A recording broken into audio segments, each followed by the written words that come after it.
Chef Joe Youkhan here with Western Hospitality. I want to show you the foundational building blocks of some great cooking, which is how to make stock.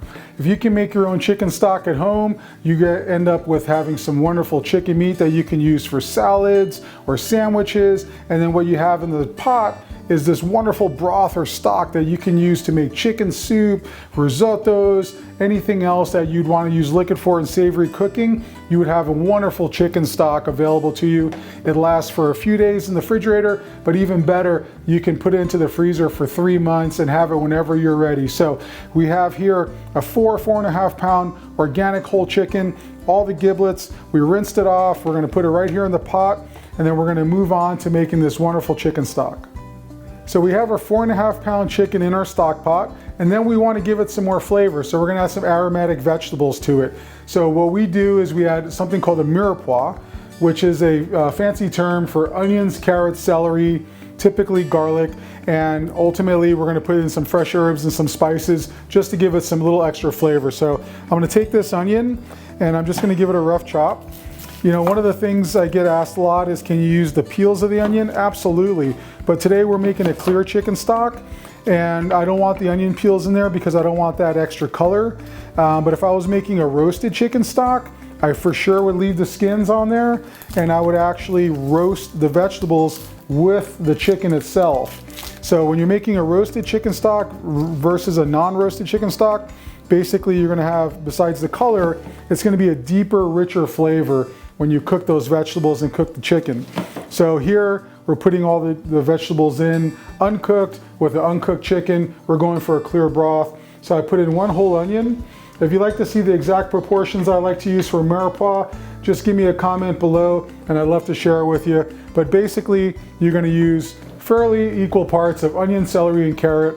Some people like to go double the amount of onion to celery and carrot. I feel like, you know, the more veggies in here, the better. You're just going to give it some more flavor. So we got a couple stalks of celery in there, and then we're going to use some baby carrots. I have some baby peeled carrots here. I always feel like I have these guys floating around the fridge like extra. So perfect way to use them up to make some chicken stock or some veggie stock. So I'm going to use up some of these baby peeled carrots I always seem to have in the fridge. Next up is garlic. I'm going to use 2 whole heads of garlic here. I love garlic. I feel like you can never have enough garlic. I'm just going to literally slice these heads in half. Don't need to peel them, don't need to do anything else. Just literally going to take them, cut the heads right in half to expose the garlic, so that way that's in there too. And if I was making a beef stock or if I was making a fish stock, I would use all these same vegetables and really similar techniques. So now we're going to go into some of the dry spices. Almost always you're going to see bay leaves. This is from the laurel tree. Wonderful fragrance. We're going to put in about 3 bay leaves in there. Also some dry spices. We have some peppercorns, some dry peppercorns here. This is a tri-mix, so we have white, pink, and black. We're going to put about a teaspoon of peppercorns in there. And I also love coriander seed. Whenever I'm making a chicken stock or a fish stock, I love the flavor with coriander and poultry. So we're going to put about a teaspoon of coriander seeds in here. Next up, the fresh herbs. Parsley is amazing at almost anything savory that you're making. So we're using Italian parsley. Typically, if you have the leaves that you're chopping up and using for a dish, the stems are perfect for stock. So the stems are something that you can definitely use. Here, we're using the stems and the leaves. Also with poultry, dill. I love dill and chicken. So I'm actually gonna go pretty heavy here on the dill. Dill is kind of a delicate herb. So we're going to put a little bit extra in here. So I have 1 bunch of dill.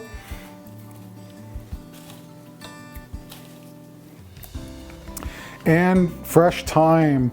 So thyme is just one of those things, again, you're going to see it in almost any stock. It's just a wonderful background note. And with chicken, it's a must. So we have some fresh thyme in here, some sprigs of thyme. And like I said, we really want to have a concentrated, flavorful broth here. So I don't mind going heavy on the fresh herbs, heavy on the spice, heavy on the vegetables. It's just going to make it that much more delicious. So now we want to add some water. We have some filtered water here, and the amount isn't as important as the volume of coverage. So what we want here is whatever the vessel that we chose to cook this in, hopefully you have a big enough heavy bottom pot to have enough space for everything, but you want enough water to cover the chicken by a couple of inches. And the reason why you want to go over the chicken is because as it simmers, some of the impurities will come out. And when those impurities come out, you want to skim that off, okay? So it won't make it really bad tasting per se, but it'll make it cloudy, and it's just a cleaner stock if you can just kind of skim that as it's cooking. So I like to give myself a little bit extra water, so as it's simmering down, I have room to skim that. So we're just going to turn this on about a medium high. And the reason why I'm doing that is I want to bring it up to a simmer just before a boil, and then right when I get to that point, I'm going to lower it down to a very low simmer, and I want to cook it for about 2 hours. You can cook it as low as an hour and a half. 2 hours would probably be right in the sweet zone. Some people like to simmer their stocks for 3-4 hours. I feel that you're cooking out some of the flavor. I like to cook this stock until the chicken is just cooked through.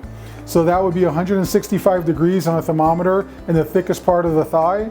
And then I see it right around that part where the chicken is completely cooked through. Normally takes about an hour and a half or 2 hours. That's also the time where the vegetables lend itself to the broth and you have a really wonderful stock. So we're making this wonderful chicken stock from scratch, and I'm going to give you a cheat code on how to amplify the flavor here. So this is something that we do in the industry a lot, and we use chicken base. So typically chicken base or bouillon cube at home you would see it used, and there's all kinds of different brands out there, Nor chicken base, or Better Than Bouillon and Nor chicken base. They're in lieu of you making this from scratch, and it's a good substitute. If you don't have time to make chicken stock, you can use the bouillon, you can follow the directions, and sometimes you can just take that and cook it with some vegetables and really give it some great flavor and then move on with your recipe. I like to actually put a little bit of bouillon in my homemade chicken stock. It gives it a really great color, and it just makes the chicken taste more chickeny. So it really amplifies the flavor, and you can even add more water to your broth and really stretch it out to get a lot of stock, a lot of flavor, and still have your chicken left over. So I'm actually, for this amount of stock that I'm making, I'm gonna put 2 tablespoons of chicken powder or bouillon cube.